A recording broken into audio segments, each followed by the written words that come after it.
لازم لما تيجي تعمل رجيم تحدد لنفسك اهداف واقعيه. يعني مش انا محتاجه اخس 30 كيلو، مفيش حاجه اسمها كده، انا مش هخس 30 كيلو في اسبوع. لازم احدد لنفسي اهداف واقعيه انزل فيها.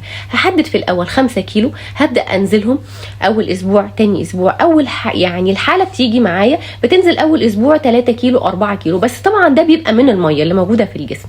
تاني اسبوع بنغير الرقم على الميزان، بمعنى مثلا لو الحاله 70 بتنزل ل 69. مش هقولك هتنزلي ل60، لازم اكون واقعيه معاكي واعرفك كويس قوي الميزان عامل ازاي. كبيرك في الاسبوع هتنزلي بعد الاسبوع الاول 1.5 كيلو. لازم تستمري ولازم تصبري. الوزن اللي انت اكتسبتيه خلال السنين اللي فاتت كلها نتيجه اكلك الجانك فود والنون هيلثي فود دوت، انت مش هتنزليه بين يوم وليله، مش هتنزليه في اسبوع ولا في اسبوعين ولا في 3. لو انت عايزه تنزلي 20 كيلو او اكتر من كده لازم تستمري على الاقل مع الدكتور، مش اقل من 3 شهور و4 شهور، ساعات بتبقى اكتر.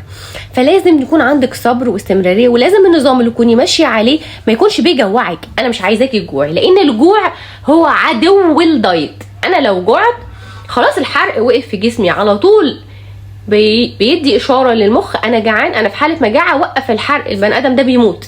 طب انا ليه اوصل نفسي لكده؟ ما انا عندي اكل صحي واقدر اكله وما جوعش وابقى مبسوط ومغذي جسمي وعضلاتي. الاساس في الاكل هو الاكل الصحي، هو ده الاكل اللي كله فيتامينز، هو ده الاكل اللي بيقويكي. يعني انا عندي حاله بتقولي انا محتاجه فيتامين، يا دكتور انت عامله لي نظام انا خايفه لحسن جسمي يضعف.